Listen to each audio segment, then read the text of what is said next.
dẹ̀ mọ̀ nínú ọkàn yín kó tó di pé Aisha jáde mo expect pé kẹ́ ti jáde síta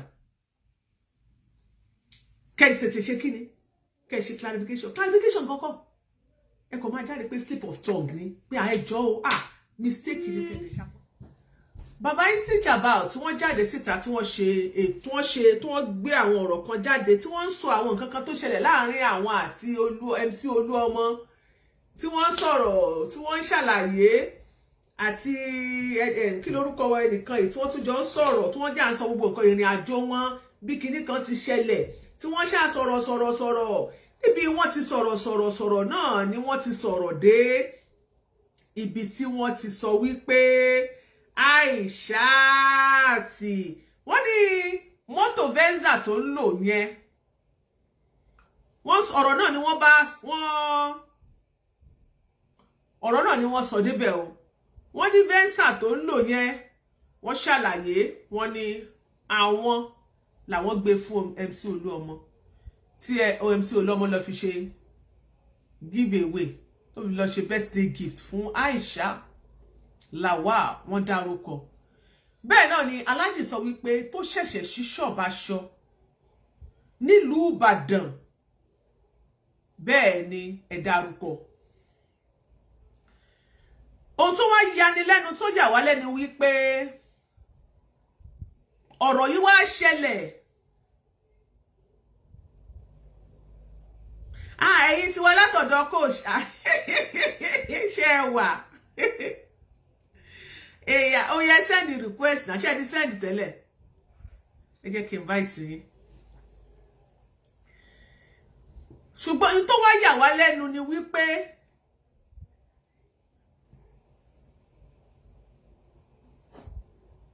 lẹ́yìn tẹ́ ẹ ti dárúkọ ẹ̀ fún wa ẹ káàbọ̀ God bless Rama, God bless you ma ẹ káàbọ̀ sórí ètò.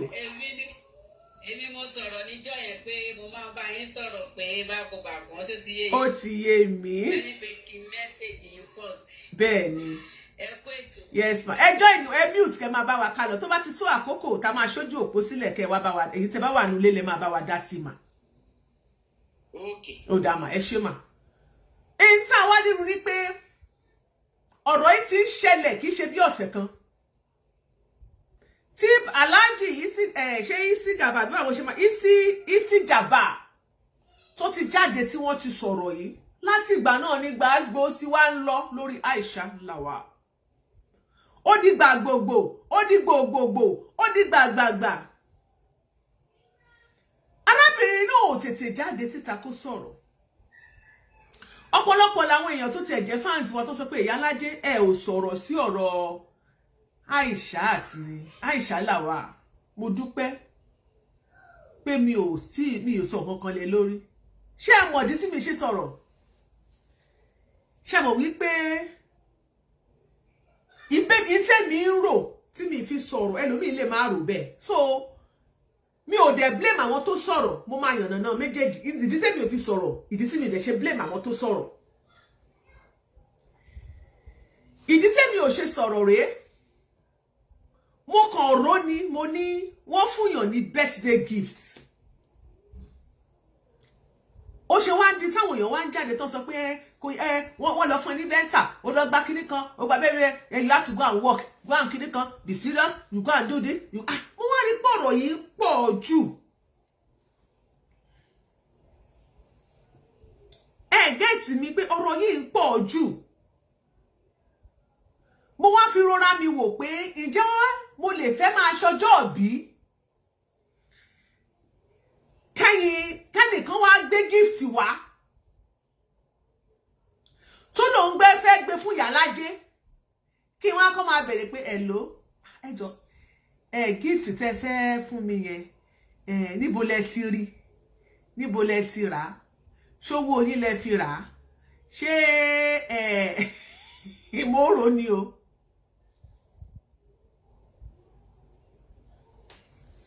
Ẹni tí wọ́n dẹ̀ sọ pé gbé gift fún yàn àwọn èèyàn náà mọ̀ pé òun náà ní ṣe ń gidi ẹ̀ lọ́wọ́ orí ìkànnì la wà nígbà tó fún Igwe tó fún wọn ní mọ́tò nígbà yẹn nígbà tí wọ́n lọ sétí òkun tí wọ́n dé wọ́n tọ́ sàbọ̀ àbí tòkunbọ̀ tí wọ́n tòkunbọ̀ tó fún wọn everybody kò tẹ́nibọ̀dì tó wà díẹ̀ wò pé níbo ló ti rí nǹkan ọ̀kan. Bọ̀ ìgbà tí tọ̀rọ̀ Aisha ìwà ṣẹlẹ̀ mo wá fi ń rò pé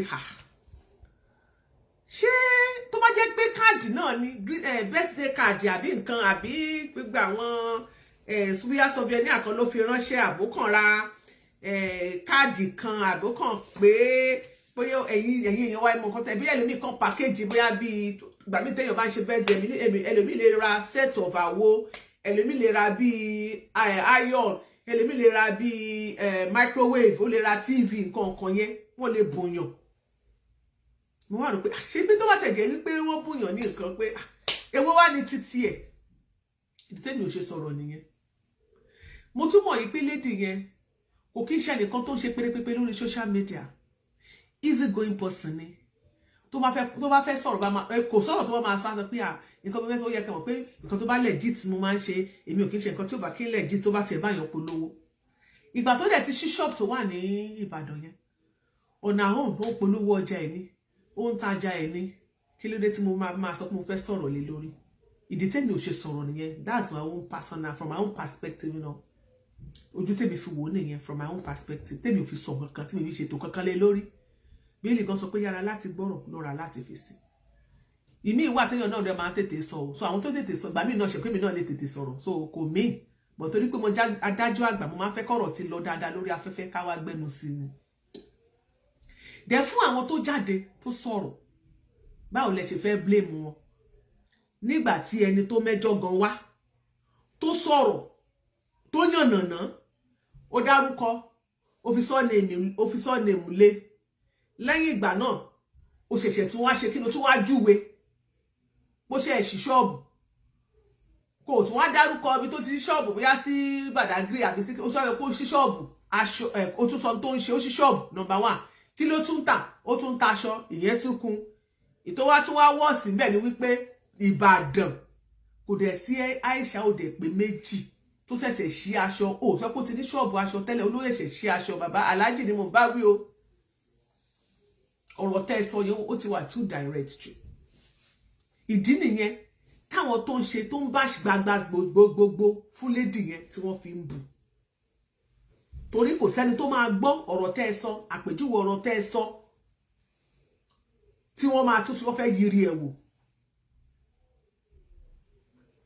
Àwọn èèyàn sọ̀rọ̀ gan wọ́n ti sọ̀rọ̀ sí lady gan ó pẹ́ kó tó jáde ẹ fi mọ̀ pé kì í ṣe nìkan ó lóun náà rò ní pé bọ́n bá ti parọ́ mọ́ èèyàn ní orí ìkànnì tá a wà tí yóò bá jáde ó ní kó má jẹ́ pé at the end of the day ẹrù tí ì ṣe tìlẹ̀ wọ́n á dìde lórí. Bọ́ láàrin èmi àti yín Alhaji Azeez ṣé ìbínú sà ó tọ̀rọ̀ korò gan o ṣùgbọ́n mi máa sọ fún yín ẹ jọ̀ọ́ torí mi tẹ́ ń wò yìí èmi ni wọ́n pè ní Iyalaje mọ̀ngánà bá bọ̀ ọ̀rọ̀ èmi á mọ̀ sọ pé pẹ̀tẹ̀pẹ̀tẹ̀ lọ́rọ̀ tèmi ṣe rí ẹni tọ́rọ̀ mi bá tabà lónìí ẹ bá ń sọ fún nítàn kó má fi ṣe bínú o nínú wọn lẹ́jẹ́ kan o ṣùgbọ́n kẹ́ lọ túnbẹ̀ ṣe. Ẹ wò mí gẹ́gẹ́ bí adájọ́ àgbà lórí ìkànnì tá a wà yìí àwọn ò bá yín sóòótọ́ ọ̀rọ̀ ó lè dùn mọ́ yín nú ó sì lè mọ́ dùn mọ́ yín nú àwọn ò tiẹ̀ àwọn ò kí ń wojú ṣe táwa ti ju ọ̀rọ̀ wa lẹ̀ bí bọ́ǹbù ni àní yiri ẹ̀ wò mọ́. Ṣé ẹ rí kò dá kọkùnrin máa sọ̀rọ̀ jù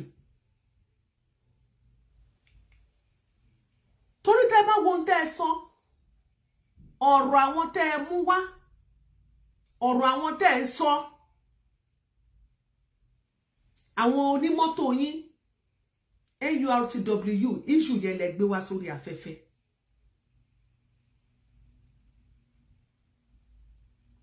Ṣùgbọ́n tọ́rọ̀ bá ti pọ̀ jù àtàmọ́ má tamọ́ ní yóò bá ní nítorí àwíjàre kí tó tán lẹ́nu torí ọ̀rọ̀ tẹ́ ẹ gbé wá ọ̀rọ̀ tẹ́ ẹ sọ ẹ rí wípé ìtẹ́ fẹ́ káyé gan bá yín dá sí ẹ rí pé wọn ò dá sí pọ́ìntì ẹyọ kan tí wọ́n mú bẹ̀ òun lọ̀rọ̀ Aisha ìtẹ́yìn dẹ̀ fẹ́ ká mọ̀ òun kọ́ láyé mú bẹ̀ ẹ̀yin lẹ́dẹ̀ fà á nítorí pé in tó gbé yín wá sóde ẹ ti deviate kúrò ńbẹ̀ èyàn ò sì gbọ́dọ̀ torí àwíjàre kí tó tán lẹ́nu. Ìyíyà tẹ́ ẹ yàbàrà kò jẹ́ kí ẹ̀dùn ọkàn yín gan kọ́mọ aráyé gan kí wọ́n notice ẹ̀ kán note ẹ̀ down. Gbogbo èròǹgbà ọkàn yín ẹ̀dùn ọkàn yín tẹ́ ẹ torí ẹ̀ tẹ́ ẹ fi wá sórí afẹ́fẹ́ wípé tọ̀ ẹ fẹ́ gbé ọ̀rọ̀ yìí wá ẹ rí pé àwọn èèyàn gangan àwọn èèyàn ṣe kí ni wọn ò yà sí. Kí ló dé tí wọn ò ṣe yà sí? Wọ́n rí yín wípé ẹ ti sọ̀rọ̀ jù. Ọkùnrin ni yín. Kò yẹ kọ́kùnrin máa sọ̀rọ̀ tó tó báyẹn. Then tó bá tiẹ̀ jẹ́ wípé kò yẹ kẹ́ ẹ tún wá tó fi dákẹ́ máa dárúkọ nìyẹn bí ẹ̀yin tẹ́ fẹ́ wá dárúkọ ẹ̀ ṣe investigation yín dáadáa.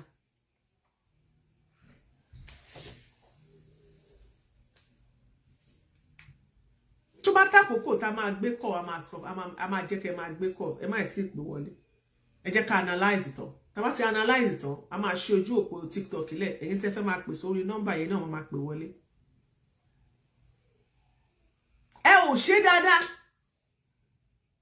Ẹ fẹ́ wá sọ̀rọ̀ ẹ mention names.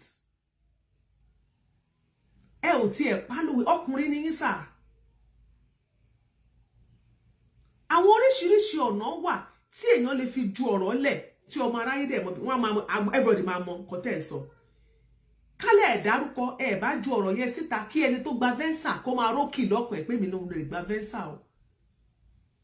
Àti pé ṣé ẹni tó gba venza ṣá máa blame ẹ̀ ni. Wọ́n fún ọ̀rẹ́ ń jọ́rẹ́ Yorùbá ló sọ bẹ́ẹ̀ Yorùbá ní ọ̀rẹ́ ń jọ́rẹ́ ọ̀rà ń jọ́rà ẹnìkéyìí sì dúpẹ́ mo tọ̀pọ̀. Èèyàn ń ṣọjọ́ òbí ẹnìkan bùn lọ́kọ̀. Èèyàn ń ṣọjọ́ òbí ẹnìkan gbówó wá fún. Ìfẹ́ ló wà ńbẹ̀ mọ́dẹ́sẹ̀lẹ̀ ṣe wà àyà wa. Ẹnìkan gbé nǹkan wá fún. Ìfẹ́ ló wà ńbẹ̀. That is what I'm telling you. Èmi mọ̀ fárákùnrin mi ló ń bá ìṣájà àló sọ̀rọ̀ jù ẹ gbọ́rọ̀ kẹ́kọ̀ọ́ lára igi ọ̀pọ̀tọ́. Yorùbá ní ẹni téèyàn bá lọ sójú ogun tó bá lọ sójú ogun òun lèèyàn máa ń kọjú mọ́. Àwọn MC Oluomo àwọn onímọ́tò àwọn yẹn gangan ló yẹ kó ṣe kíni ló yẹ kó face kó sọ̀rọ̀ wọn kò yẹ kí ẹni kó dárúkọ rárá ó lè má ṣe Aisha ó lè má ṣe anybody kò yẹ kó dárúkọ ẹni tí kì í ṣara wọn tí kì í ṣara NURTW kò yẹ kó dárúkọ wọn bí tí mistake yẹn ti wáyé nìyẹn. Dídárúkọ tó dárúkọ ó ti fa ẹnìkan ìgbà tó tún wá dárúkọ tán tẹ́ tí wọ́n rí wípé àwọn èèyàn ti ń tag Aisha yìí tẹ́ ẹ dẹ̀ mọ̀ nínú ọkàn yín kó tó di pé Aisha jáde wọ́n expect pé kẹ́ ẹ ti jáde síta. Kẹ́ ẹ ti ṣe kí ni kẹ́ ẹ ṣe clarification kankan ẹ kò máa jáde pé slip of tongue ni pé àẹjọ́ o mistake ni kẹ́ ẹ dẹ̀ ṣe apology public apology fún lady yẹn but ẹ ò ṣe not until ìgbà tí lady yẹn wá jáde tó wá lóun fẹ́ gbé yín lọ ilé ẹjọ́. And the fear of Aisha is the beginning of court case. Unle fi ṣe. Le wo baba yín. Bí mi ṣe rí sí nìyẹn. Ẹ wá rí sà. Show tẹ́ ṣe lónìí yẹn. Mo bá yín post ó dẹ̀ pé mo repost ó wà lórí page mi. Sà.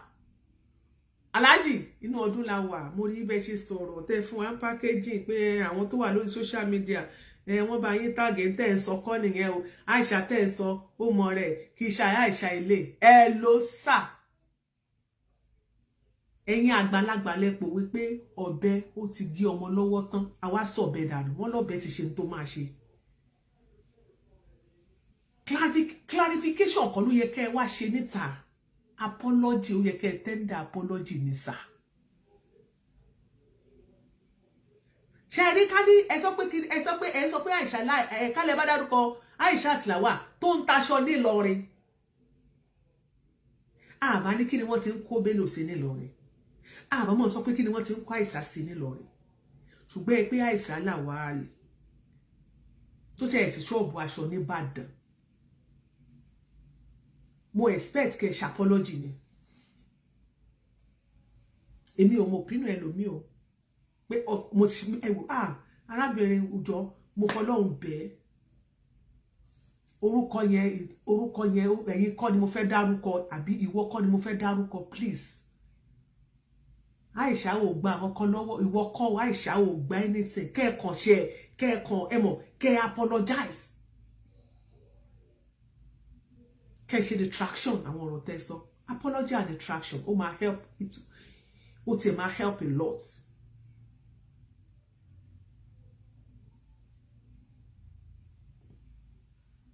Ó máa help a lot. Ó dẹ̀ máa ẹ̀kọ́ dẹ̀ ló jẹ́ fún gbogbo àwa tá bá mọ̀ pa ṣàṣìṣe. Àti máa sọ I'm sorry, ẹ má jẹ́ kó máa pẹ́ lẹ́nu wa because ó máa ń tún nǹkan ṣe gan ni. Ẹ̀yin tampan tẹ́ wà Ìbàdàn, ẹ̀yin náà mọ̀ yìí pé kò sí Aisha kankan tó wà láàrin yín tó ń taṣọ tó ṣe ṣọ́ọ̀bù aṣọ àfi tẹ́ bá parọ́. Alájì nínú yín ẹ mọ̀ pé bí a mistake lẹ ṣe orúkọ tẹ́ gbọ́ yẹn gbé síra wọn ni. Bóyá surname kan ló bẹ̀rẹ̀ tí orúkọ mi èyí ṣáájú, bóyá orúkọ kan bóyá Aisha ló bẹ̀rẹ̀ tí Lawal tó jẹ́ pé bẹ̀rẹ̀ orúkọ yẹn lẹ lọ gbé sí tó ṣe mistake àbẹ́ni yẹn jẹ́ kinní kan Lawal but mistake ti wà bẹ́ẹ̀ ó yẹ kẹ́ ẹ ṣe apology ni. Public apology and retraction ló yẹ kẹ́ ẹ ṣe sá. So kò yẹ kẹ́ ẹ máa blame àwọn bloggers, ẹ má blame àwọn tó gbé picture síra wọn, ẹ má blame wọn because ẹ̀yin gangan bẹ́ẹ̀ ṣe describe ẹ ni. Ẹ wá lọ kọ́lẹ̀ rí fàásì bẹ́ẹ̀ ṣe gbélé àgbékalẹ̀ yẹn. Bàbá kò sí ẹni tó fà bí ọmọ kí wọ́n bá sọ fún inú máa mọ̀ yìí pé Aisha yẹn lè ń sọ. Ìdí yẹn tá a fi sọ wípé ó yẹ kẹ́ ẹ ṣe public apology ni. Kò kí ṣe pé kẹ́ tí wá máa defend nǹkan tí ò ṣe defend ẹ gbàgbé ẹ Ọlọ́run ẹlẹ́dàá gbọ́. Nǹkan tẹ́ ẹ kọ̀ àwíjàre ló kù tẹ́ wá ṣe. Everybody mọ̀ wípé ó ti wà too straight, ó ti wà straightforward jù. Just too straightforward. Bẹ́ẹ̀ ṣe describe ẹ yẹn wọ́n ti mẹ́ni tẹ́ ń bá wí.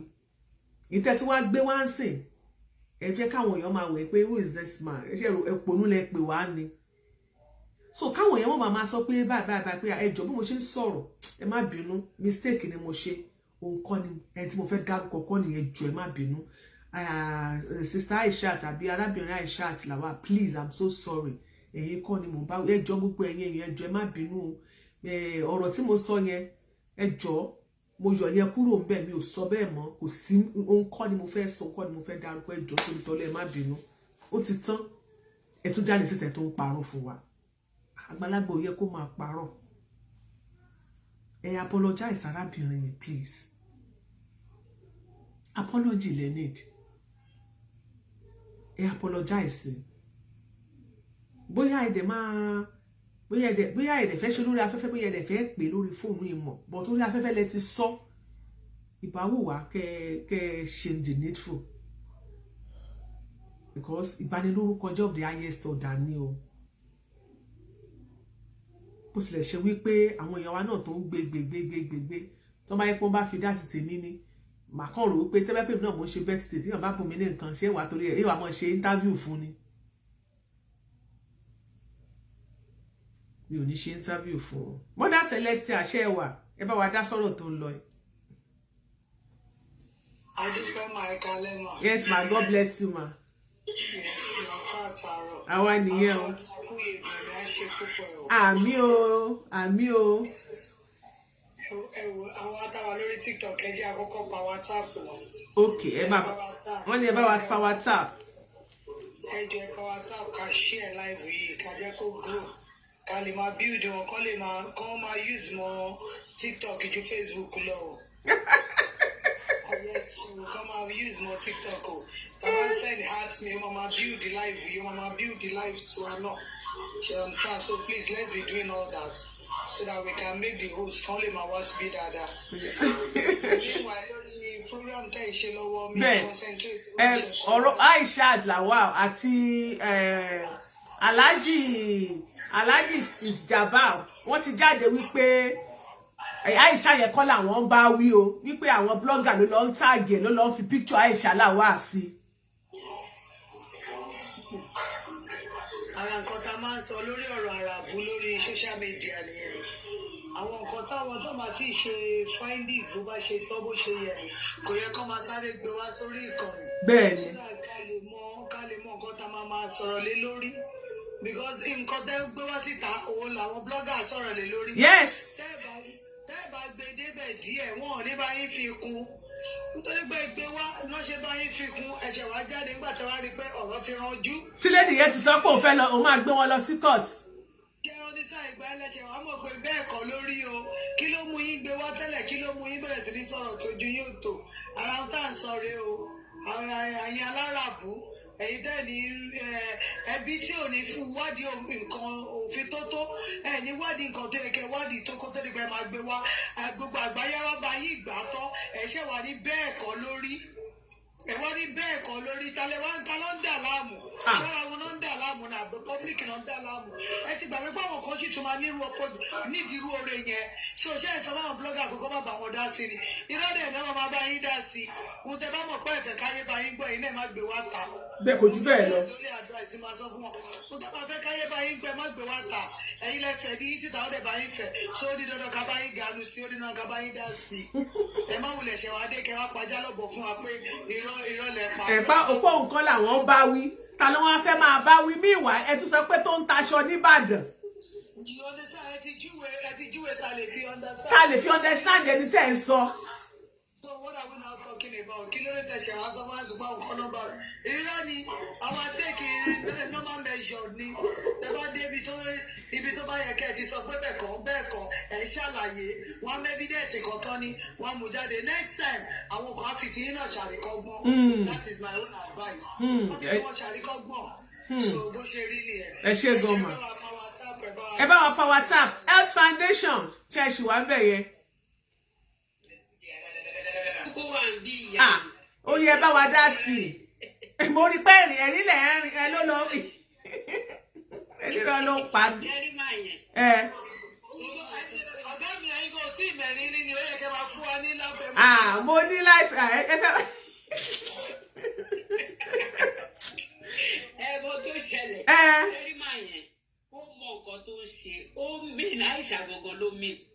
ṣètò ó lè má mí ní Aisha. ó dẹ̀ ti sọ pé òun lọ sí law 7 years and Aisha ibi tó ti jáde wá ní ibi tó ti bí ibi gidi lọ ti bí àwọn dẹ̀ ti já wọ́n ti dúró tán láti bá fa wàhálà má yẹn ti rí nǹkan tó ń bọ̀ ló ṣe wá dìbò irọ́ ló ń pa. èèyàn dáadáa dẹ̀ láìṣá o. yes ọmọ mi nínú industry ni Iyalaje gẹ́gẹ́ bí mo ṣe sọ fún yín pé second backup page mi ni eléyìí. Okay. My real page is 10 pence. Èmi náà pè ní 10 pence. Actress ni mí. And I'm a producer and I'm an actress. Oye yìí sì.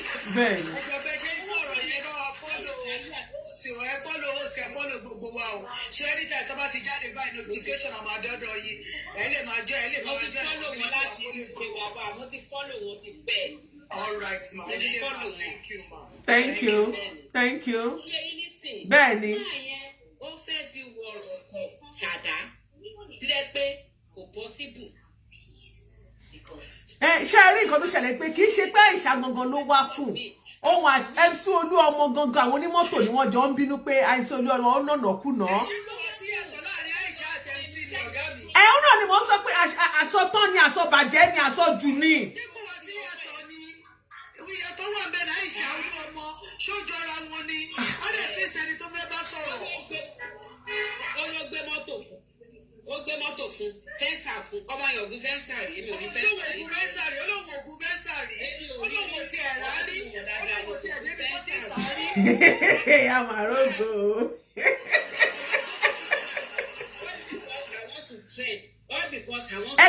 Ẹgbọ́n náà ṣé tó bá jẹ́ pé mo bá ń ṣọjọ́ òbí.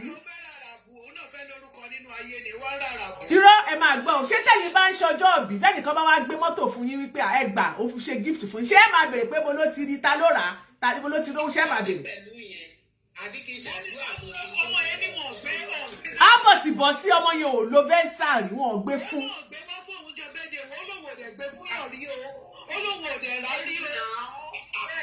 Ó ti ṣe interview lọ́dọ̀ Bíọ́lá gan Bíọ́lá ti interview ẹ̀.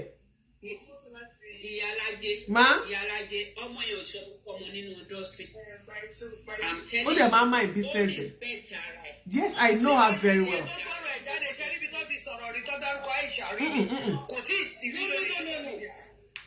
No, Kò kọjá ayé. Yeah, ó wà reserved go. Ó dẹ̀ ní name to protect. Why are you dragging innocent people? Olúṣọlá Adéníyì. Mo kini báyẹn mo wo títí. Johnson Ọládàpọ̀. Ṣé àbí mo tún wò nínú mi pé Aisha wọn abẹ lọ àgó lọ kà ní àtọkà náà rí ní kò láì à. Àmọ́tò tó ń lò ó gba nínú ayé ju fẹ́ǹsà lọ náà. Ju fẹ́ǹsà lọ gan àpá ju fẹ́ǹsà. Àmọ́ àwọn tí Olúọmọ fún ní mọ́tò náà, àmọ́ wọn. Because Tó fi ṣe bẹ́ẹ̀ gift fún wọn náà. Kí ló ń ṣẹlẹ̀ gbọ̀ngàn? Tó bá tẹ̀ wá fún ni, kán tẹ̀ wá fún ní Range Rover. Victoria Odunsi. Kí wá ní títí, kí ni ìjà, kí ni nǹkan tó lè fà tọmọ ọlọ́mọ níbẹ̀? Gẹ́gẹ́ bí Fisayo mi kò ní gbàgbé. ọmọ inú How òun are ní you? ṣe pẹ̀lú ẹ̀ tó lè fi fún òun ní mọ́. Tó bá tẹ̀ wá fún ní yes. Dẹ̀kọ́ tó ṣẹlẹ̀ ní pé ṣẹlẹ̀ mi ti ẹ̀mọ̀ wípé slip of tongue ni. Àṣìṣe ni mi ò sọ pé máa yẹn mo mọ̀ wípé ó lè má ní Aisha sínú rárá. Tí ó bá ti ń sọ̀rọ̀ jù, àsọtán.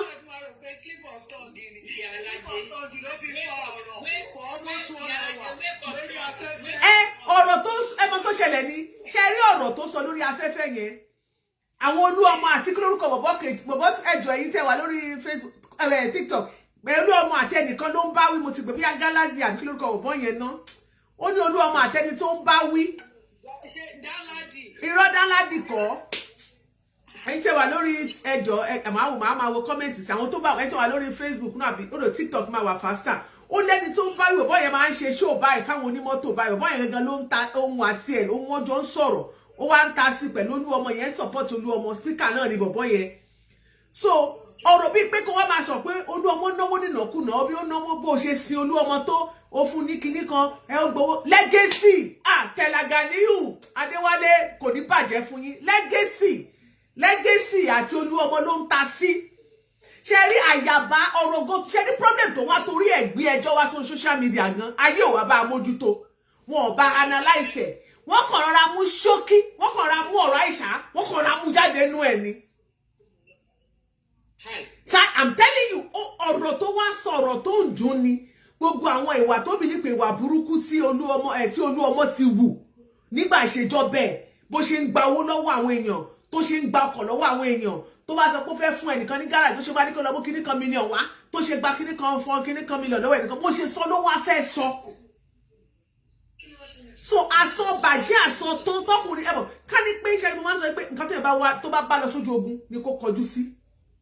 Ká ló bá kọjú sí nǹkan tó bá lọ sójú ogun pé mo wá fèsì legacy àti Olúọmọ àwọn ni gan ni mo wá kó fèsì wọn tí ò bá jọ kó mo máa sọ fún yín tí èèyàn bá ti ń bí ní ọba ti mention names èèyàn lọ́mọ jà àṣìwé òde tàṣì sọ ó wá sọ pé ṣe ní problem mistake tó tún wá lọ ṣe jù ó wá dárúkọ Aisha kọ́ lọ sọ pé ó tiẹ̀ fún Aisha lára àwọn onítìátà yẹn ó fún ní mọ́tò ṣé bàbá yóò ní sọ pé wọ́n máa Aisha pọ̀ ọ̀nù mọ́tò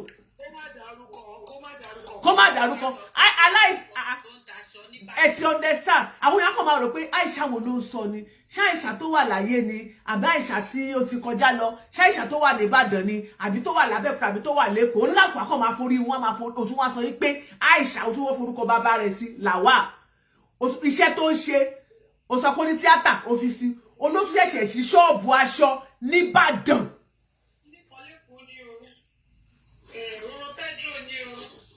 So mistake tó ṣe nìyẹn èmi náà expect pé ó ti ṣàṣìṣe yẹn mo expect kó wá ṣe apology and retraction ni mi expect kó tún wá máa yí ọ̀rọ̀ yẹn pé kì í ṣe Aisha tẹ́ ẹ rò bí lòun bá wí ẹ̀yin blogger lẹ́ bá ń tàgé wọn ò rán yín pé ẹ tún ní interest ni ṣé èèyàn tún ní interest ṣé ẹ tún ní fẹ́ kó tún lọ mú mi wá ni.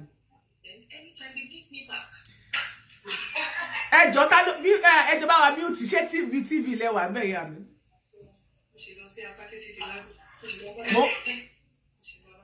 Queen ṣọ́dọ̀ yín ló ti ń wá S foundation mo ń gbọ́ àwọn ṣé TV ló ń wọlé síbi tá a ti ń sọ̀rọ̀. No, mo ṣọ́dọ̀ mi o TV ni o àtẹ̀lé náà bọ̀. Okay. Okay, bí a Lady T, Lady T. Lady T, gbogbo TV tẹ́ ń wò wọlé síbí o.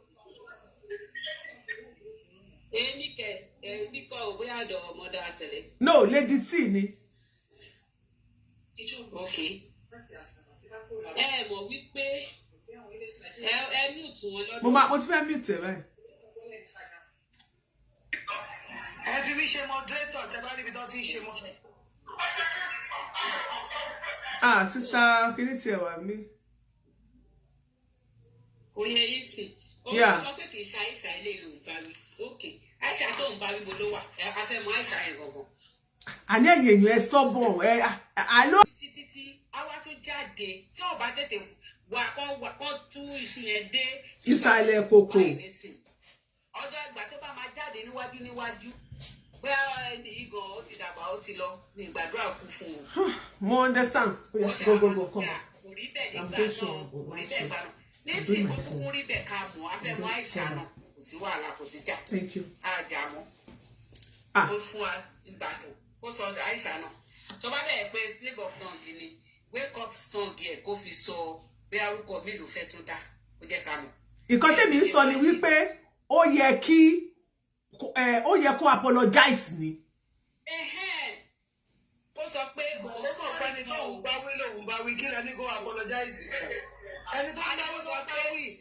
Má bínú Aisha mo information yẹn má bínú torí Ọlọ́run mistake ni ìwọ kọ́ ni mo fẹ́ bá sọ̀rọ̀ orúkọ kan ni orúkọ ẹ̀ bọ́ sí mi lẹ́nu ni kì í ṣèwọ ni ẹni tó ń gbé mọ́tò fún ọ wọn gbé mọ́tò fún ẹ kì í ṣèwọ gangan ni o I'm sorry má bínú gbogbo ọ̀nà tí bá fi jẹ gbogbo ẹ̀yàn ọmọ Nàìjíríà bá mi bẹ̀ kó má bínú mo sorry fún gbogbo ẹ̀yàn ọmọ Nàìjíríà náà tí mo mislead yín nǹkan kan bẹ́ẹ̀ yẹn. God bless you. God bless you, ma. That is what I was expecting. Yes. Exactly. Accept. Because tí mo expect nìyẹn. Kó mo ṣé mo pé kò sẹ́ni tí ò lè ṣàṣìṣe Ọlọ́run má jẹ́ ká ṣe ẹ kó àṣìṣe. Àṣìwí ò dẹ̀ tá ṣì sọ. Clarification tó ṣe yẹn kì í ṣe mùmú. Kò tèmi sọ nìyẹn. Ó yẹ everybody. Èmi expect kó apologize kí gbogbo ẹ̀dẹ̀ tán. Because I want Victoria Odusi Aisha Lawal only she's a public figure. Yes. So the public is interested. Kí lẹ ṣe tún fẹ́ kan tún mú mi wá ni. Wọ́n láwọn interest kan tún lọ máa initiate Lawal mi wá. Wọ́n interest the public is interest. Afẹ́ rà nọ́dà ẹ̀ tó ń bá wí gangan yẹn ni. Ó dáa bá. Ṣé àní problem tó gbé wá sórí social media ní tó ṣẹlẹ̀ pẹ̀lú àwọn NURTW dánú sí yẹn. Àkọ́rọ̀gọ́ kan wà wàhálà ìgbà tó ń jẹ. Wọ́n mi lọ láwí fún. Má. Ìgbà tó ń bà ń bẹ̀ kan jẹ ṣé wọ́n fún yín lówó. Àjọ tẹ́ ti ń ṣe tẹ́ ń ṣàdínà àwọn èèyàn tẹ́ ń ṣe gbogbo ẹ̀ mélòó náà contribute fún yín. Àrí wọn. Is it not with them themselves? Àwọn dẹ̀mdẹ̀m náà ni. Àwọn dẹ̀mdẹ̀m ni wọ́n jọ ń nà. Why tó wá dàrú tán tẹ wá fi ń là wá ní fún lórí social media torí kíni? Wọ́n máa yanjú ẹ̀ lọ́rọ̀ wọn ṣùgbọ́n ọmọ tọmọ tán fi sí àyànjú rẹ̀. A tún yanjú ẹ̀. Àyànjú rẹ̀. Ó jà. Kò sí wàhálà. Mo fẹ́ tàgì Aisha báyìí sí. Ẹ bá wa tàgì Aisha. Ẹ máa bá wa bẹ̀ náà ni ká Aisha má bínú because tí Aisha bá lọ gbé onímọ́tò tó bá lọ gbé ọ̀rọ̀ tí ó ń dùn máa yẹn gangan gbogbo ọmọ aráyé ò bá sọ pé MC Oluomo ó ṣèjọba bákanbákan kò ṣèjọba dáadáa ọ̀rọ̀ pé ọlọ́mọdé afẹnu kọ káwọn lọ́wọ́ ọlọ́run tí máa yẹn gan jírí lọ́jọ́ mẹ́ta tó fẹ́ ṣe ṣó yẹn dẹ́ mo expect pé court immediately ló yẹ kí wọ́n káwọn èèyàn ti correct ẹ̀ bó ti ń ṣe live yẹn dẹ́ ìwọ tó fẹ́ máa sọ̀gán tó fẹ́ dárúkọ èèyàn ó yẹ kó o ní script so that kíní kó o dẹ̀ ṣe findings ẹ̀ dáadáa. Wọ́n lé aláyé mi gbọ́rọ̀ court ẹ̀rú bà mọ́ mi Tóyìn Abíọ́lá lọ́ọ̀yà ni Aisha àti ṣé ẹ sì mọ̀ pé kò ní fowó ṣe kéèsì ẹnu kó lọ aṣọ tó aṣọ adájọ́ lọ́ọ̀yà ẹ̀ tó ti gbélẹ̀ ẹnu kó lọ gbé kó tún gbé wọ̀ ni kó nìṣó níwájú kò kú ní fowó gba lọ́ọ̀yà.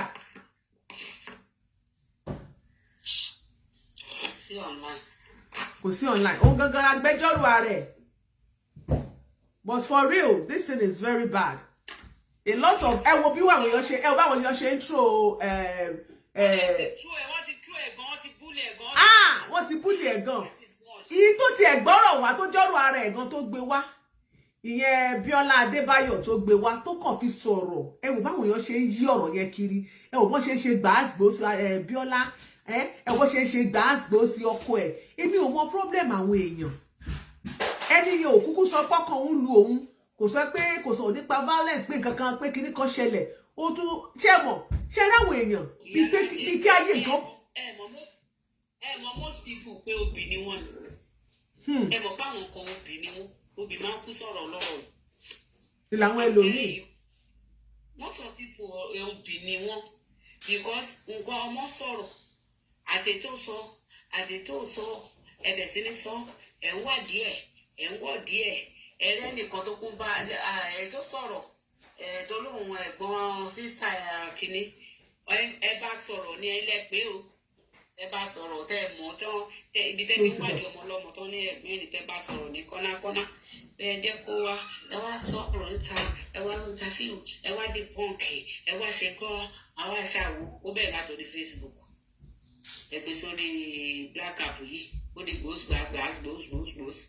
ẹbẹ̀ sí ní sórí oríṣiríṣi fọ́ọ̀mù ẹjọ́ tí Ọlọ́run Iyalaje ṣe bí ẹni tí a nù lára ń ta ẹni tó wọ bàtà ló mọ bí sí bàtà ti ń ta àwọn. I'm telling you. ẹni tó wà nílé ọkọ tó ń gbádùn tó sì wàhálà tó sì dààmú fún tó fẹ́ pé òun fẹ́ kúrò nílé ọkọ rẹ̀ for what. It's not possible. Kò possible. ó lè máa ti rọ́jú kí agbára ẹ̀ má gbé rọ́jú mọ́. kó wá rò wípé let me just go because ẹ lè wà ó lè máa jà wọ́n lè máa búra wọn rí wọ́n lè máa ṣe kọ̀kọ̀ bẹ́ẹ̀ táwọn kọ̀kọ̀ wà tó yẹ pé tó máa jẹ́ ìbànújẹ́ ọkàn fún láéláé tó dẹ̀ máa dùn ún.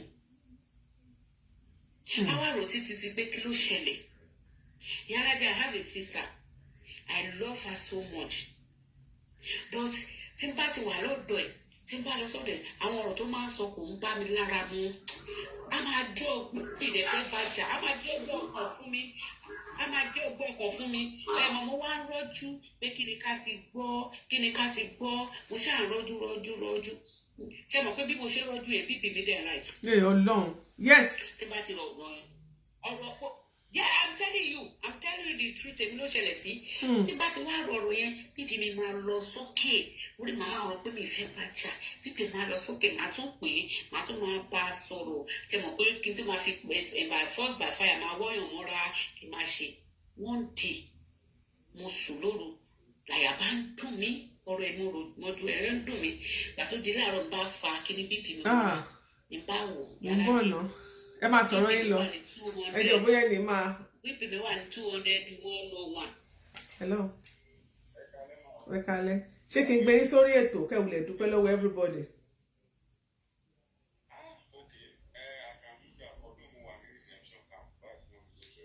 Bóyá later bóyá kí n pè yín tí má ṣe tán gbà yín àbí ẹ máa pè yín later ó dá okay sir all right ó dá sir yes sir àwọn ẹgbẹ́ onílù gọ́vnà Abdon àwọn ẹgbẹ́ onílù ní Lagos State chapter yes wọ́n fẹ́ dúpẹ́ lọ́wọ́ gbogbo wa but wọ́n làwọn máa pè mí so wọ́n fẹ́ fi ní feedback àwọn ìpàdé tó ń lọ ṣe pẹ̀lú àwọn alága tó ń gbá wọn tó ń fún wọn ní 5,000 per show. so nígbà tí mo jí láàárọ̀ bíbí mi wà ní 200 stroke 101 I'm telling you. Mo wá jókòó mo wá pẹ̀lú ọ̀dà mi pé ìgbà mo di onímìpìdé èmi sẹ́ pé mo máa ń ní low pulse tí mo máa complain kí ló dé sí gbogbo ẹ̀ wá lọ forí báyìí nípa pé dókítà mi ní kí ló ṣẹlẹ̀ pé kí ló ṣe mí pé kí n máa bọ̀ lọ́sibítù kí ló ṣe mí mo ní mi èrò kọ̀ọ̀kan onínú wọ́n á ṣàlàyé fún dókítà mo ní nǹkan báyìí inú mi dẹ̀ lọ́ọ̀fù ẹ̀kan pé mi dẹ̀ fẹ́ kájà pé ṣùgbọ́n tí n bá ń fà mọ́ra ọ̀rọ̀ ẹnu ẹ̀ tó máa ń sọ ó máa ń irritate mi ṣe mọ̀ pé èèyàn máa ń ọ̀rọ̀ sọ ó máa ṣe dókítà ní run for your dear life if you die today this person will live. Wàláì. ṣẹ́rí ọ̀rọ̀ ìṣúná àti ṣe náà ká ojú mi báyìí. Kánópì ni wọ́n bá ká kúrò lẹ̀. Nínú mọ́tò ni mo ti ń decide pé yes this is the end of the road. I will ignore this person to sáré pé ṣé ìgbà tí mo délé mo kọ́kọ́ fà ní gbogbo blocking lórí gbogbo ibi tó ti lè pè mí náà. Dédé bíi pé àní tí bá ti rí kọ́ọ̀lù báyìí àbá ṣe gidigidi pé àbí tó fẹ́ bá mi jà ni àbí tó fẹ́ sọ̀rọ̀ ni kìnnìkan ẹ̀wọ̀n mi ló kù ìyàwó àti kú kìnnìkan ṣé nígbà tí mo ṣe mo ní àlàáfíà burúkú mo ní àlàáfíà mo wá ìgbọ́n ẹ̀ nísìnyí ìgbà tó pẹ́ tó yá mi tí ara mi balẹ̀ pátápátá mo hàn lọ́ọ̀gì ẹ̀ tó balẹ̀. Sherry, when it comes to ọ̀rọ̀ ọkùnrin àti obìnrin, mo máa ń sọ fáwọn èèyàn wípé ẹni ìjà òde bá ló ń pera ẹ̀ lọ́kùnrin. Sherry, ẹni tí ò tí sí nínú ṣù irú nǹkan báyẹn kò lè understand fún àwọn tó wà ńbẹ̀ kò lè understand nǹkan tó ń pass through. Kò sí obìnrin tó wù kó máa pè ní single mother. Kò sí obìnrin tó fẹ́ máa dẹ́rù àdágbé, àdásọ̀, àdáfà, kò sí àdásùn, àdájí, má léèyàn bá dáròrò, má ní crying shoulder. Kò sí obìnrin tó appreciate ẹ̀ tó dẹ̀ gbàdúrà fún. 99% àwọn obìnrin nígbà tí tá ti wà lọ́dọ̀ láti máa ń dream bá a ṣe fẹ́ kí ọjọ́ ayé wa bá ṣe máa lò pẹ̀lú àwọn ọkọ wa, irú ọkùnrin tá a fẹ́ ò tí lè tójú bọ́ tí wàá ti máa láwọn sweet dreams. Bọ̀ ṣé gbogbo àwọn àlá tó dùn tá a máa ń lá yẹn ṣé gbogbo ẹ̀ ló ń wá sí ìmúṣẹ ni? Ẹlòmíì tí ẹ wá sí ìmúṣẹ tó jẹ́ wípé àfọwọ́fà ló padà jẹ́ ó yọ because ẹlòmíì sáré wọlé kò tí ì gbọ́n dáadáa ó padà jáde. Ẹlòmíì ò dẹ̀ ní orí ọ̀fẹ́ second chance mọ́. Ẹlòmíì wà àfi bẹ́ẹ̀ ni pé kò tiẹ̀ gborí ọkọ wáyé. Obìnrin míì wà ó dẹ̀ pé bẹ́ẹ̀ pé kò tiẹ̀ dúró mú ọkọ nígbà tó ń kánjú bọ̀ wálé ayé ni. Máa ro ẹlòmíì máa rẹwà bí egbe ṣùgbọ́n kò lórí ọkọ. Obìnrin míì dẹ̀rẹ̀ tó búrẹ́wà ìmíì gan wà lórí wheelchair á lórí ọkọ. Yorùbá fi sọ pé ní lórí òní fìlà. Obìnrin tó ń dágbé ẹrù tó máa dá sùn tó máa sunkún lóru kó tó sùn. Káwọn bá béèrè kan lọ́wọ́ ẹ̀ bíi tírélà bẹ́ẹ̀ lómi àmà rò pé níbo ni kí n ti rí á máa sá jambalamba ẹ̀ ló ṣó dẹ̀ dábàá èmi nìkan mò ń dọ́mọ tán. Ìmí gan wà kò sọ́kọ mọ́ ọkọ ti kú. Ìmí wà ọkọ ń bẹ láyé òkú ọkọ ni. Ó ń bẹ láyé bí aláìsí nítorí pé òkú ayé kò ní bùkátà kankan tó ń gbọ́ lórí àwọn ọmọ. Obìnrin nìkan ni. Obìnrin mi gan dẹ̀ wà nínú ilé ọkọ. Ṣé láwọn tẹ̀lé mi wà ní ọkọ ilé ọkọ tó wà yẹn wà láìtàláì kò mú yẹ́ sí o. Bó àwọn ọmọ bá lọ béèrè kan lọ́wọ́ bàbá wọn lọ́bá yá yín. Ìyá sì wà ní ọkọ. A sì máa bú àwọn ẹlòmíì tó jẹ́ single mothers. So nǹkan tó ṣẹlẹ̀ sí Bíọ́lá pẹ̀lú ẹni tó bá ní àròjinlẹ̀ pẹ̀lú mẹ́sẹ̀jì pẹ̀lú nǹkan tó lédè yẹn type ẹ máa mọ̀ yí pé ó wù ó ní adé lórí ṣùgbọ́n gbà fọ́lọ́run ni. Ẹni tó bá ní àròjinlẹ̀ pẹ̀lú nǹkan tó yẹ káànú ẹ̀ ṣe yí pé pẹ̀lú nǹkan tó mọ̀ yìí kọ yìí ó wù kó gbélé ọkọ ó wù kí ọkọ ẹ̀ kọjọ wà pọ̀.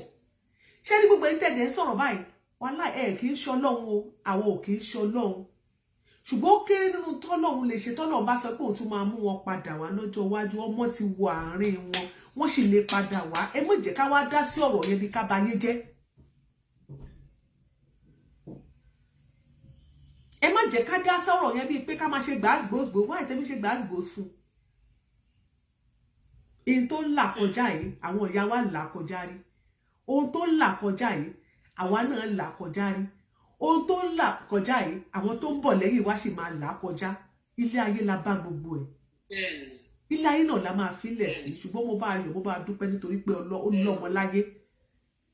Nítorí kì í ṣàgàn gbogbo àwọn tó sì ń wojú Ọlọ́run fún ọmọ pé Ọlọ́run Elédùmarè kó bá mi ṣàánú fún wọn kó fún wọn lóbìnrin àbíró ọkùnrin àgbéyè. In tó dùn mọ́ nínú náà lọmọ tó wà lọ́wọ́ ẹ̀ yìí. Arábìnrin yìí ibi tí ó wà mature dé òun nìkan ló gbé ìbànújẹ́ ìsọ́kàn pẹ̀lú ọkàn wíwó láti oṣù kẹrin ọdún tó kọjá. Ó sì ń dùn ọmọ làkejì rẹ̀ nínú ó múnú ọ̀pọ̀lọpọ̀ èèyàn dùn ọ̀pọ̀lọpọ̀ èèyàn lọ ń kó ìṣòro tí wọ́n lọ bá òun ò sì rí èèyàn kó ṣòro tí ẹ̀ lọ bá àfọlọ́run àbẹ́rẹ́ iṣẹ́ Ọlọ́run. ọ̀pọ̀lọpọ̀ ìyá máa pè pẹ̀lú omijé lójú bóyá táǹtàn pé Bíọ́lá pẹ̀lú omijé lójú yẹn bóyá ó ń sunkún lọ́wọ́ ní asáré nu ojú ẹ̀ a máa ní ẹ̀ló kí lẹ́sẹ̀ ok mo ti gbọ́ máa organize interview yẹn fún yín tó wà nínú ìbànújẹ́ tẹ́yìn ò sì mọ̀. àwa gbé ìbànújẹ́ tí a gbé sẹ́gbẹ́ kan á dùn ẹlòmíì nínú. mi ò rí Bíọ́lá bí ẹni tó jálá pẹpẹ mi ò rí Bíọ́lá bí ẹni tó jálá pọn. mo rí Bíọ́lá ibùdó ẹ̀ bó ṣe máa ń sọ̀rọ̀ gan bí ẹni tó lè sọ tinú ẹ̀ tán mi ò mọ wá ẹ o ṣùgbọ́n mi ò dá tán mi ò bá ní a kì í dára títí kó mọ́ kù síbì kan mi ò mọ bí tó wíìkì sí ṣùgbọ́n tá à ń rí yìí ṣùgbọ́n tá a rí èèyàn ọmọ dáadáa ọmọlúwàbí ni Bíọ́lá so èmi kàn rò wípé time tí Bíọ́lá wà yìí ó yẹ ká máa fi àdúrà ràn lọ́wọ́ ni ìpè kọ́lọ́hún kó jẹ́ kí àsìkò yìí kó kọjá ẹnikẹ́ni tó bá wá rí ọmọ làkejì ẹ̀ tó ń larú àwọn nǹkan ìkọjá. Iyalaje, we have 32 amazing people in the house. Please, ẹ jẹ́ ká tap, ẹ jẹ́ ká gbé kíní lọ sókè o. Ẹ jẹ́ ká tap. Ẹ power tap, please. 1.2 la wà látàárọ̀. Ẹ power tap, please.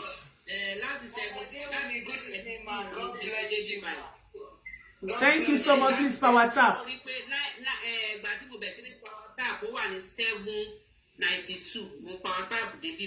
Oh yeah, my power tap, please. Everybody power tap. Thank you.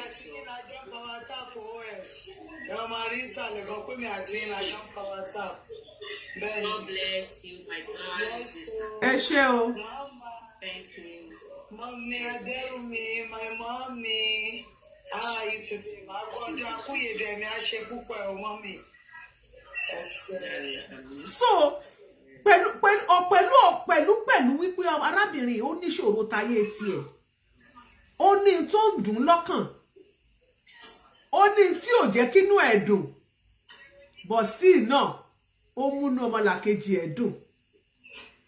Mi ò rò bóyá ká rí ẹnikẹ́ni tó máa jáde tó máa sọ nǹkan tí ò dá nípa ẹ̀.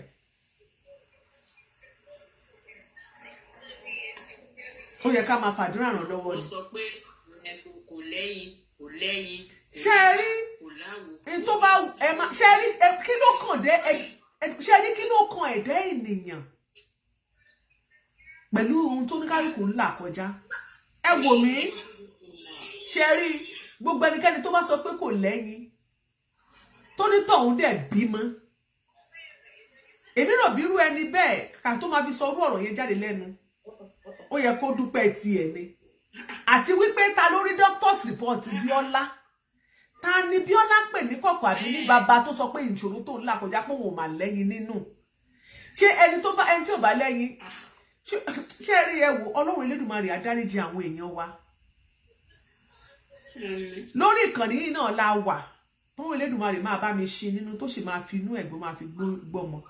Àti wípé ta ló sọ fún yín pé sẹ́rógèsì àwọn tó báǹkì ẹyin sí àwọn tó gbẹ́yìn sí báǹkì tó báǹkì ẹyin wọn tó ń ṣe sẹ́rógèsì ẹjọ́ torí tọ́ náà ṣé wọ́n láwọn kan ló lọ́mọ ni. Ṣé wọ́n ní pé ẹ wo ṣé ẹ rí mentality àwọn èèyàn wa ní kẹ́ ẹ jẹ́ káwọn èèyàn wa lọ ọjọ́ kúrò ṣé ẹ gbọ́ sísá mi mentality àwọn ènìyàn wa ló wrong. You see our people the way they talk the way tó máa ṣe máa mú ọ̀rọ̀ ọlọ́rọ̀ kankan ẹ máa rí pé mentality ẹlòmíì low. Surrogacy, what is the meaning of surrogacy? Kí ni surrogacy ìbádẹ́nu wọ tá à ń sọ yìí kí o sì big deal bẹ́ẹ̀.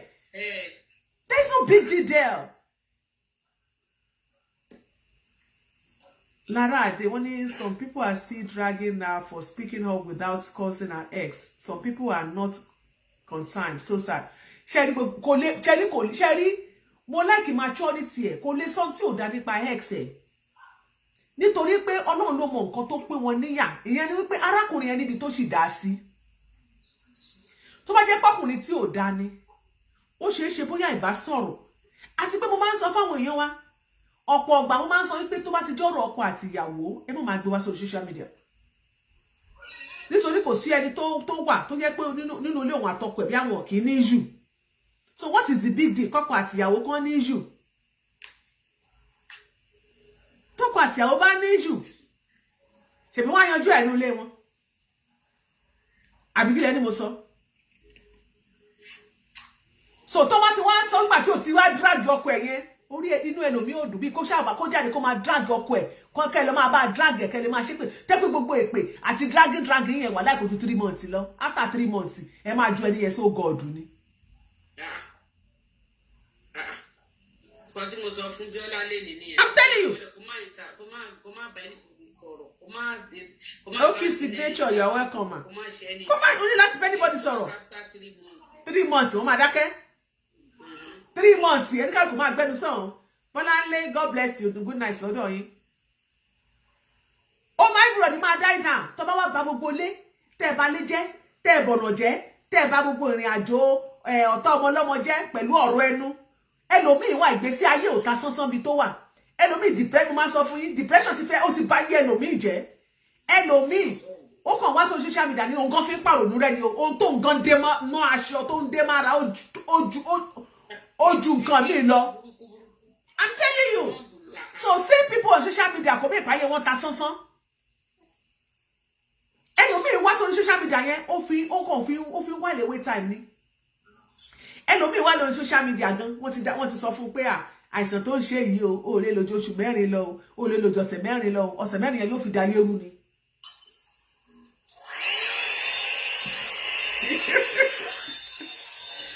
Wàláì ọ̀sẹ̀ 4 yẹn yóò fi báyé jẹ́ ni. Ọ̀sẹ̀ tó yẹ kó máa tọrọ dání jẹ́jẹ́. Iyalaje. Oh my God. Wàláì tó yẹ kó máa fi tọrọ dání jẹ́ ẹ̀ṣẹ̀. Iyalaje. Àwọn tí a ti gorí wọlé. Mo ti ní gbogbo wọn ti ń wọlé mo ti kí wọn bó ṣe ń wọlé. Moderator ẹ̀ ṣiṣẹ́ o. Mọ́mí Bẹ́sì nìyẹn o. Ṣé wà dáadáa? Mo try. God bless you mẹ́ka lẹ́mà. Mọ́mí ṣe bí ẹ̀ka lẹ́ o. Mo ti ṣí àgbogbo lé o. Mo ti ṣí àgbogbo àwọn tó gbọ́n máa wọlé kó máa wọlé o. God bless you. Wọ́n sún mi yẹ. Sísítà mi ẹ jẹ́ kí mo máa kọ́ sí sọ̀rọ̀ lórí afẹ́fẹ́ màá tún padà sọ. Ṣeré arábìnrin kan wà mi ò mọ̀ wọ́n rí o.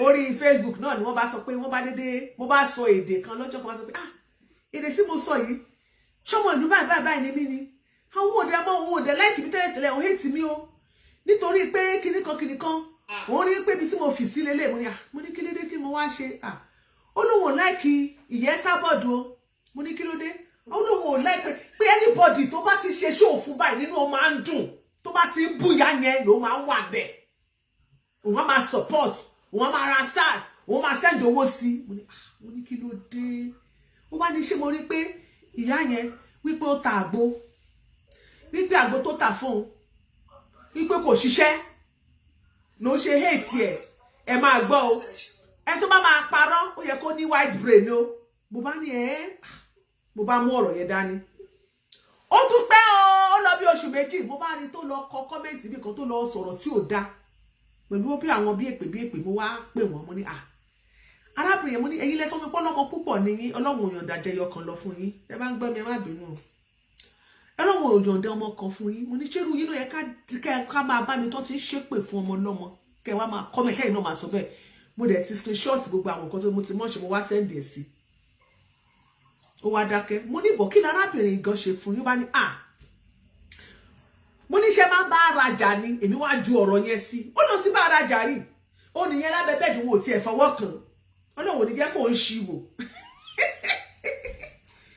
ṣé ẹ rántí ọ̀rọ̀ tó kọ́kọ́ sọ lẹ́jọ́ kìíní àná fún mi ó ní kò ṣiṣẹ́ ẹlẹ́ẹ̀kejì ó lóun jẹ́ kó ń ṣí wò kó tiẹ̀ lọ́gbọ̀n ó lè gbé fún mi sí kó fi hàn mí nínú fídíò ká ṣe fídíò kọ̀ kiri pé bó ṣe sí ni ẹ̀ òun kàn fẹ́ wò bóyá ó máa send àbí òní send bó ṣe sí ni ẹ̀ wá lóun ṣe gbé pé àdírẹ́sì ló ṣe gbé wá tí àwọn jẹ́ gbé wá ló wà lọ́wọ́ òun kẹ̀ mo ti jẹ́ kó sọ tán mo níṣẹ́ rẹ̀ tó bá máa parọ́ yẹ kó ní wide brain man ẹ má bínú ṣe bẹ́ẹ̀ ni lẹ sọ báyìí lọ́jọ́ kìíní àná ṣe bẹ́ẹ̀ ni lẹ tún sọ báyìí lọ́jọ́ kìíní mo ní kẹ́ẹ̀kọ́ jókòó kẹ́ẹ̀kọ́ wá máa jókòó sí ní social media ìyá sì lóò ti rìtáyà mo ní ẹ ti rìtáyà mo ní màmá ẹ kì í ṣọmọ kékeré mọ́ ẹ ti rìtáyà ìwà rìtáyà sí di social media ẹ wá máa inú yín wá máa dùn tó bá ti ṣe gbàás mo lẹ ẹdẹ bí ti yín o màmá yẹn wá dákẹ́ báyìí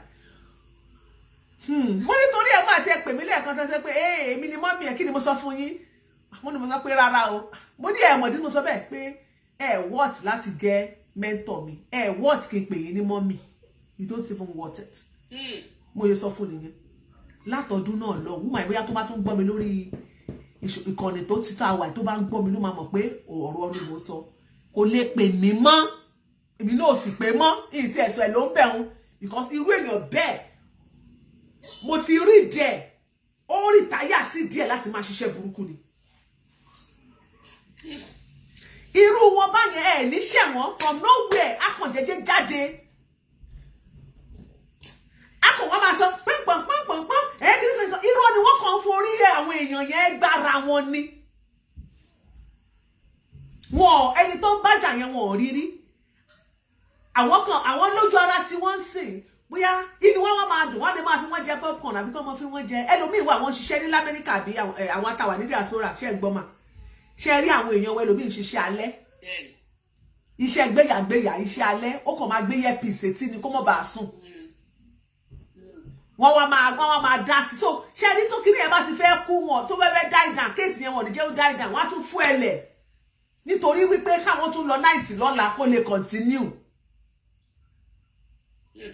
ayé àwọn kan ti ta pa wọ́n ṣe ń ṣe so sometimes mo kò máa ń rí báwọn èèyàn ṣe máa ń gbé ọ̀rọ̀ ṣe wá ní tó wá burú jù ṣe ráwọn míì tó wá wà ní Nàìjíríà tó fẹ́ jáde tó fẹ́ bú yín nínú wọn tó máa jáde tó máa sọ̀rọ̀ yín ẹ bá wa pa WhatsApp èyí tó wà lórí TikTok ṣe rí ayé wọn àwọn míì nínú wọn 90% àbí ká sọ pé 80% wọn lè gbẹ́sẹ̀ sílẹ̀ báyìí kan bá yín bọ́ bàtà ẹsẹ̀ yín tí ẹlòmíì bá bu yín tán tẹ́ bá lọ sórí profile tẹ́ bá lọ wò ẹ kàn máa mérí fún ni ẹ kàn máa ìgbésí ayé ilé gan kò tá sánsán ìgbésí ayé ẹlòmíì ti rún so àwọn ló dẹ̀ máa ń ṣépè jù àwọn ló máa ń attack èèyàn jù àwọn ló máa ń búyàn jù àwọn ló máa ń búyàn jù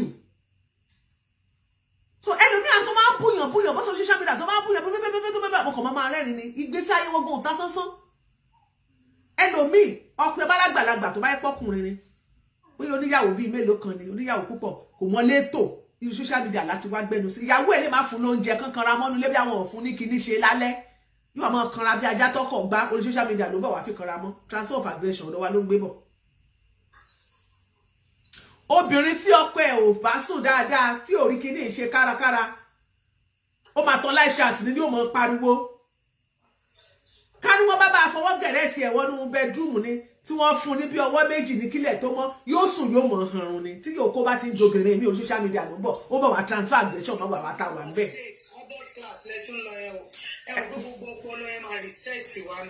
iṣẹ́ ti gẹ̀ẹ́tì so tó ní ẹ̀mọ́ṣẹ́ máa ń pé gbogbo nǹkan tó bá gbé wá gidi tẹ́ bá lẹ́nu ní tó bá hara mọ́rọ̀ ọlọ́rọ̀ ẹ bá bèèrè lọ́wọ́ ẹ̀ ṣára ẹ̀ ti balẹ̀. I'm telling you ẹ̀ tá rẹ̀ ò bá balẹ̀ yóò ràn kankan mọ́rọ̀ ọlọ́rọ̀ ni. tó bá tiẹ̀ bá sọ lẹ́ẹ̀kan kó dákẹ́ yóò mú lẹ́lẹ́kejì yóò mú lẹ́lẹ́kẹta ìṣòro òun àtọkọ ẹ̀ náà jọ ní pọ́blẹ́mù orí afẹ́fẹ́ ni ó ti wá máa fìyà jẹ ẹni ọ̀rọ̀ kéèsì ẹni tó bá mú báyìí orí afẹ́fẹ́ ló ti ń bọ̀ ìmí gan tí ò lè bọ́ bàtà ìmí gan tó jẹ́ wípé bó ṣe wáyé kò tí ì jẹun àwọn àti òṣìṣẹ́ àbìdá máa bragado á lóun fẹ́ bọ́ ẹ ò lè bọ́ gbogbo fámìlì ẹ̀ irọ́ ló ń pa kò tí ì rówó sùkú àwọn ọmọ ẹ̀sán